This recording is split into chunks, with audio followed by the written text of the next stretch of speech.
Assalamualaikum warahmatullahi wabarakatuh.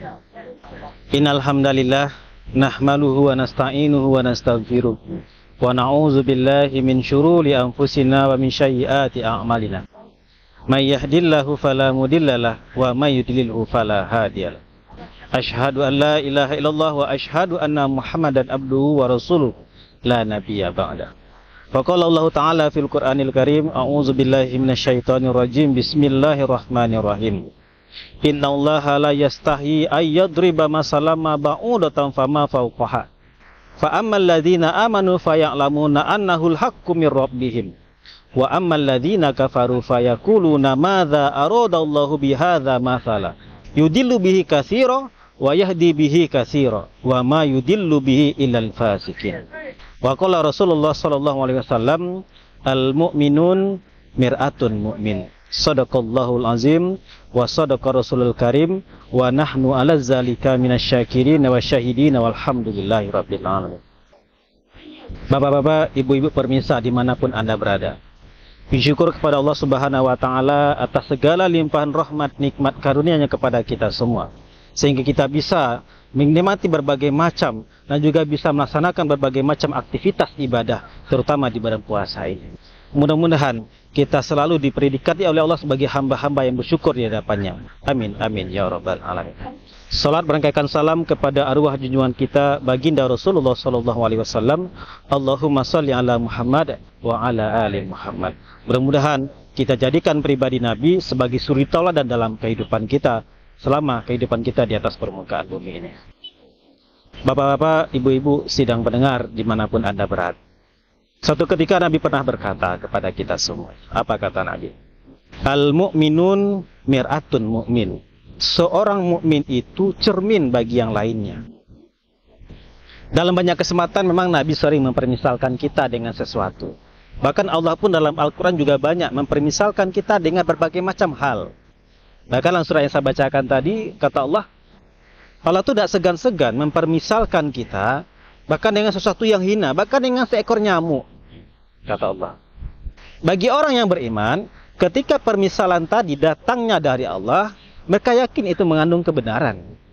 Tapi bagi orang kafir, ya, mereka akan bertanya-tanya, wahai Muhammad, masa ya Tuhanmu itu mempermisalkan kita dengan sesuatu yang aneh, yang hina, bahkan dengan seekor nyamuk, yang nyeleneh-nyeleneh saja.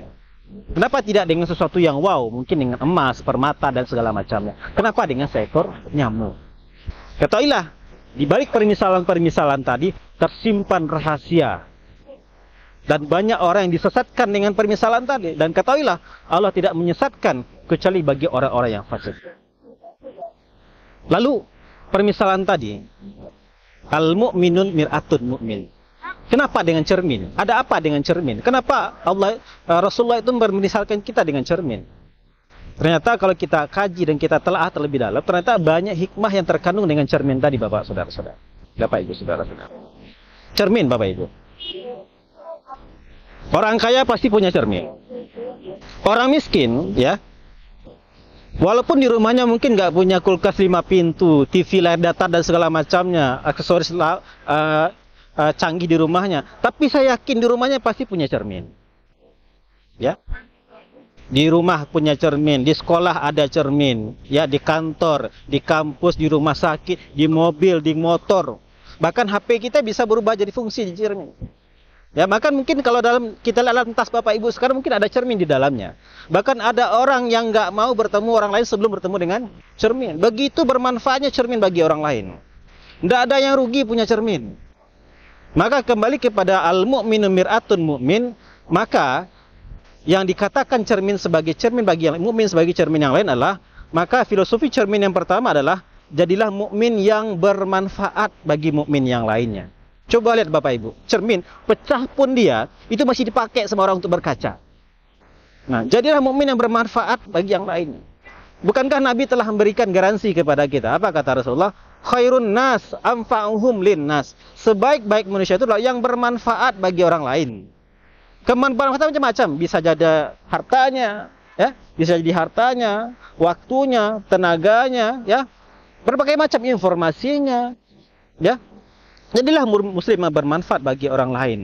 Bagi orang Muslim, dia sudah paham, dia sudah cukup puas dengan dirinya, dan dia memanifestasikan dirinya untuk dipergunakan oleh orang lain. Nah, ini yang pertama, Bapak Ibu semuanya, al-mu'minun mir'atun mu'min, jadilah mukmin yang bermanfaat bagi mukmin lainnya. Segala macam hal yang bisa kita manfaatkan. Yang kedua, cermin, Bapak Ibu. Coba Bapak Ibu mungkin pernah ya berkaca. Tidak ada ya di kaca tadi satu titik pun yang didustai oleh cermin. Cermin akan berkata sesungguhnya siapa diri kita sesungguhnya. Tidak celah kaca untuk berkaca, berdusta, Bapak Ibu supaya. Ya. Maka kita kembali kepada filosofi cermin yang kedua, al-mu'minun mir'atun mu'min, maka jadilah muslim yang jujur kepada yang lainnya. Ya. Bukankah kejujuran itu sifat yang ada pada diri Nabi kita? Yang bahkan digelari oleh orang sebagai al-amin, orang yang paling jujur. Ya. Jadilah pegawai yang jujur. Jadilah mahasiswa yang jujur. Jadilah dosen yang jujur. Ya, jadilah tendik yang jujur. Jadilah pribadi kejujuran sebagai karakter kita sebagai seorang mukmin. Ya. Ya, jangan sekarang kan negara kita krisis kejujuran kan. Yang dibelinya pertama tapi isinya pertalite kan. Nah, itu kejadiannya sekarang Bapak Ibu. Maka jadilah diri kita sebagai pribadi yang jujur Bapak Ibu. Itu yang kedua. Yang ketiga. Kita pernah berkaca, saya yakin. Ya.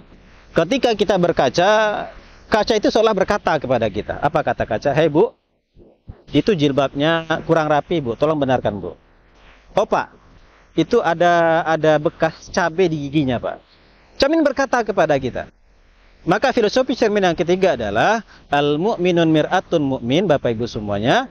Jadilah mukmin ya, yang bisa menasehati mukmin yang lainnya tanpa menyakiti hati dan perasaan. Cermin berkata kepada kita Bapak Ibu, cermin menasihati kita, tapi hati kita tidak terusik. Hati kita tidak sakit karena curhatannya, karena nasihatnya dia. Maka jadilah mukmin yang bisa menasihati mukmin yang lain tanpa menyakiti hati dan perasaan Bapak Ibu. Coba lihat Rasulullah SAW bagaimana cara dia menasihati orang lain Bapak Ibu. Ketika Rasulullah dengan para sahabat sedang makan bersama di masjid, sedang makan daging unta. Ketika sedang makan daging unta, ada salah satu sahabat yang kentut Bapak Ibu. Kentut dan tercium baunya. Bahkan sahabat yang lain pun juga tahu kalau ada yang kentut. Nah, ketika ada yang kentut tadi, tidak ada satupun yang mengaku. Ditanya sahabat yang, siapa yang kentut nih? Ada nggak yang kentut ya? Nggak ada yang ngaku satupun. Sampai-sampai sahabat berkata, siapa nanti pasti yang berdiri, pasti dia yang kentut. Karena dia mau wudhu, mau sholat. Jadi tunggu-tunggu nggak ada yang berdiri untuk wudhu. Ketika datang waktu sholat, azan berkumandang, sampai waktu itu pun juga ada yang berdiri. Karena kalau berdiri ngaku dia malu dia karena kentut. Apa yang dilakukan oleh Nabi? Nabi berdiri ketika itu dan berkata kepada para sahabatnya, wahai sahabatku, waktu sholat sudah masuk. Mari kita bangun, kita perbarui wudhu kita dan kita sholat bersama. Dimulai oleh Nabi dan diikuti oleh semua para sahabat. Tidak ada yang tahu siapa yang kentut. Bayangkan Bapak Ibu. Orang yang kentut tadi, dia aman. Dia ternasihati oleh Rasulullah. Tapi hatinya tidak terusik. Jiwanya enggak terancam. Harga dirinya terjaga Bapak. Begitulah Rasulullah dalam memberikan nasihat kepada para sahabatnya. Tidak terusik jiwanya. Yang keempat, yang terakhir Bapak Ibu semuanya, al-mu'minun mir'atun mu'min. Kita pernah berkaca. Kaca taruh mungkin ada di kamar mandi kita. Ketika kita di kamar mandi, masuk ke kamar mandi, kita melakukan aktivitas, kaca melihat kita. Ya, entah mandi kah, entah buang air besar dan segala macamnya. Ketika kita keluar dari kamar mandi, orang lain masuk. Ketika orang lain masuk, kaca kira-kira berkata nggak kepada yang masuk, Pak, Bu, tadi ada yang mandi di sini. Saya melihat berbagai macam aktivitasnya, nampak aibnya. Nggak bicara kan cermin? Cermin diam Bapak Ibu. Maka filosofi cermin yang terakhir adalah, jadilah mukmin yang bisa menjaga aib saudara yang lainnya. Tapi tidak membeberkan aib orang lain. Cermin diam seribu bahasa Bapak. Walaupun dia banyak tahu aib orang lain, tapi dia tidak membeberkan aib kepada yang lain Bapak Ibu.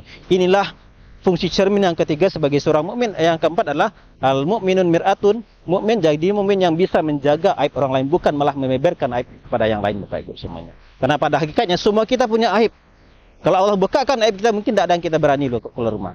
Karena kita punya aib semuanya Bapak Ibu. Nah, ketika empat filosofi cermin ini bisa kita amalkan dalam kehidupan kita sehari-hari sebagai seorang mukmin, maka akan terciptalah ukhuwah Islamiyah yang kuat antar kita sebagai seorang mukmin dengan mukmin yang lainnya. Inilah yang bisa saya sampaikan. Mudah-mudahan bisa jadi renungan bagi kita semuanya, terlebih bagi saya menyampaikan. Billahi taufiq wal hidayah. Assalamualaikum warahmatullahi wabarakatuh.